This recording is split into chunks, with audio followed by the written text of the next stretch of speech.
Hello दोस्तों, आज हम लोग देखेंगे कि मोस्ट 25 जीके क्वेश्चन जो एग्जाम में पूछा गया। ठीक है, चलिए शुरू करते हैं बिना देर किए हुए। क्या बोला है कि जनवरी 2020 में किस राज्य विधानसभा ने राष्ट्र प्रतीक, जो राष्ट्रीय प्रतीक है और राजकीय फूल क्या है, फॉक्सटेल ऑर्किड को मिलाकर एक लोगो बनाया है। मोस्ट इंपॉर्टेंट एग्जाम में पूछा जाएगा हर बार। इसका आंसर क्या होगा? अरुणाचल प्रदेश। ठीक है, आगे देखते हैं क्या है। दूसरे नंबर में क्या है कि निशाकाश, रात्रि आकाश में चमकने वाले पिंडों को किस नाम से जाना जाता है?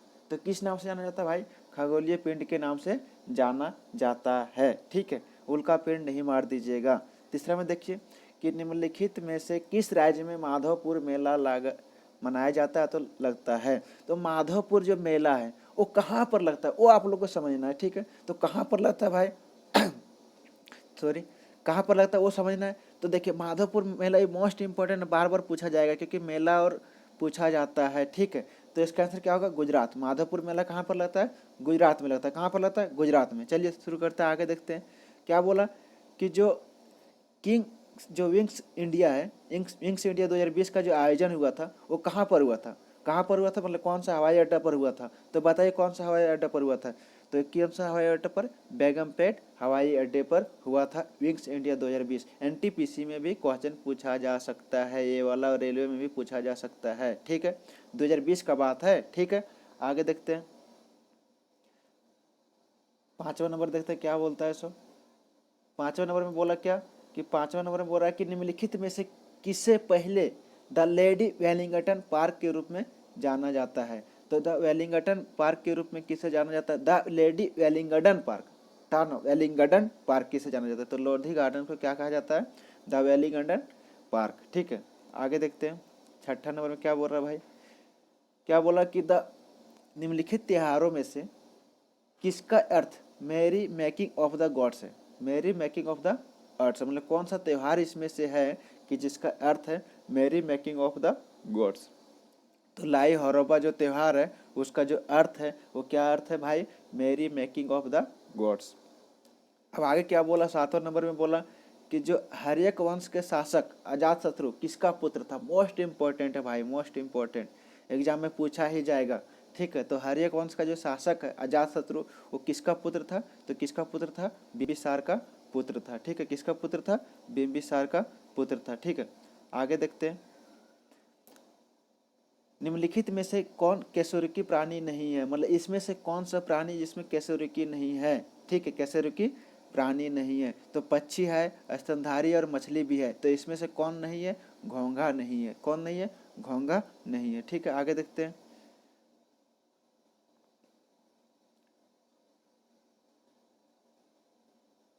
क्या बोला 8वें नंबर में कि निम्नलिखित में से कौन सा कैसोरुकी प्राणी नहीं है? वो हम लोग बता दें, घोंघा नहीं है। आइए देखिए मोस्ट इंपॉर्टेंट क्वेश्चन कि बम्बई अब मुंबई, पहले बम्बई था उसका नाम 1995 में कर दिया गया था बम्बई। ठीक है, मुंबई बॉम्बे को कर दिया था मुंबई। इसमें गेटवे ऑफ इंडिया जो था उसकी आधारशिला किस वर्ष रखी थी? तो इसमें से कौन सा वर्ष है कि जिसमें आधारशिला रखी थी? 1913 में। किस वर्ष में? 1913 में। ठीक है, आगे देखते हैं।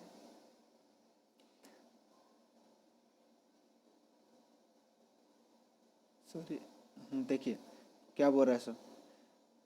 बोल रहा है कि कर्नाटक के किस जिले में ब्रह्मगिरी वन्यजीव अभयारण्य है? देखिए सबसे पहले ये तो बहुत हार्ड क्वेश्चन था। ठीक है, क्योंकि बोला कि ब्रह्मगिरी वन्यजीव अभयारण्य कहाँ है, ये ठीक है। वो यदि पूछता है राज्य का नाम दिया हो रहा था कर्नाटका, बेंगलोर, इस तरह, तो ठीक है, थोड़ा सा इजी रहता है। अब पूछा कि इसमें से कौन सा जिला में है जिसमें ब्रह्मगिरी वन्यजीव अभयारण्य है? ठीक है, तो इसमें से कौन सा जिला है? कोडगू जिला है। कोडगू जिला, ये तो पूछा था हार्ड क्वेश्चन, लेकिन यदि इजी क्वेश्चन बनाएगा तो क्या बोलेगा कि ब्रह्मगिरी वन्यजीव अभयारण्य कौन सा राज्य में है? तो कौन सा राज्य में? कर्नाटक में है। कौन सा राज्य में? कर्नाटक में। ठीक है, आगे देखते हैं। निम्नलिखित में से कौन सिरके का मुख्य घटक है? तो सिरके का मुख्य घटक कौन सा है? सिरके का जो मुख्य घटक है वो कौन सा है? एसिटिक एसिड है। कौन है? एसिटिक एसिड है। आगे देखते हैं हम लोग। भौतिक में वह कौन सा नियम बताता है कि जब दो विद्युत आवेशों के बीच की दूरी दोगुनी हो जाती है तो उनके पूर्व का मान एक चौथाई कम हो जाती है? तो कौन सा नियम है भाई?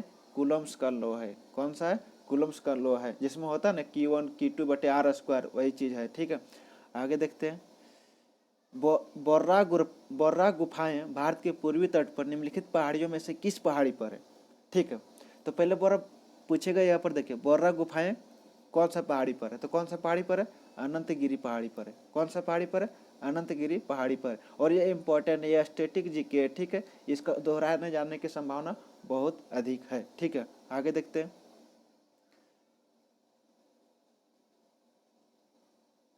क्या बोल रहा है कि 2019 के ब्रांड फाइनेंस नेशनल रैंकिंग में भारत का कौन सा स्थान है? देखिए ये तो 7वां है, लेकिन आपको ये पता होना चाहिए कि 2020 का कौन सा, वो आप लोग बताएंगे कमेंट सेक्शन में कि 2020 में इसका स्थान कौन सा है। ठीक है, आगे देखते हैं कि जनवरी 2020 में गृह मंत्री ने क्रम योद्धा ग्रंथ नामक पुस्तक, यदि पूछे क्रम योद्धा ग्रंथ नामक पुस्तक का विमोचन किसने किया था, तो विमोचन किसने किया था? अमित शाह ने विमोचन किया था। वो किसके जीवन पर आधारित है? तो नरेंद्र मोदी के जीवन पर आधारित है। ठीक है, आगे देखते हैं।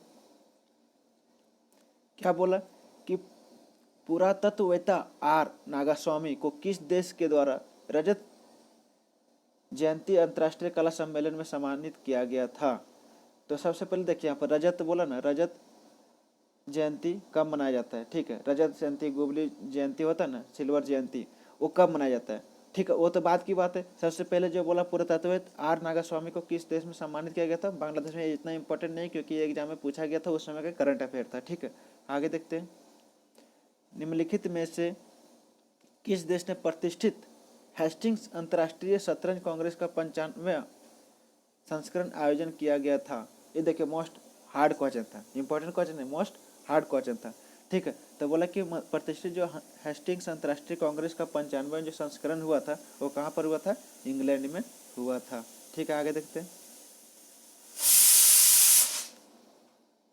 टोक्यो ओलंपिक 2020 में क्वालिफाई करने वाले पहले भारतीय घुड़सवार कौन थे? तो कौन थे भारतीय घुड़सवार? वो थे फवाद मिर्जा थे। ये पूछा गया कि फवाद मिर्जा किस खेल से संबंधित है, तो किस खेल से संबंधित है? घुड़सवार से संबंधित है। पूछा कि टोक्यो ओलंपिक 2020 में क्वालिफाई करने वाले पहला भारतीय घुड़सवार कौन थे, तो क्या बोलेंगे? फवाद मिर्जा थे। ठीक है, निम्नलिखित में से किस ग्रंथियों कौन सा ग्रंथि फेफड़ों के बीच विद्यमान होता है? तो कौन सा ग्रंथि है? बायली ग्रंथि या तो थाइमस ग्रंथि बोलेंगे। ठीक है, आगे देखते हैं। जब प्याज को काटते हैं तो उसमें क्या पाया जाता है? उसमें क्या पाया जाता है भाई? सल्फेनिक एसिड पाया जाता है। थैंक यू दोस्तों, आज इतना। यदि वीडियो पसंद आएगा तो लाइक कीजिएगा, सब्सक्राइब कीजिएगा, और यदि वीडियो पसंद नहीं आएगा तो क्या करेंगे? डिसलाइक करेंगे, और डिसलाइक क्यों करेंगे उसका आप रीजन कमेंट सेक्शन में बताएंगे। Thank you.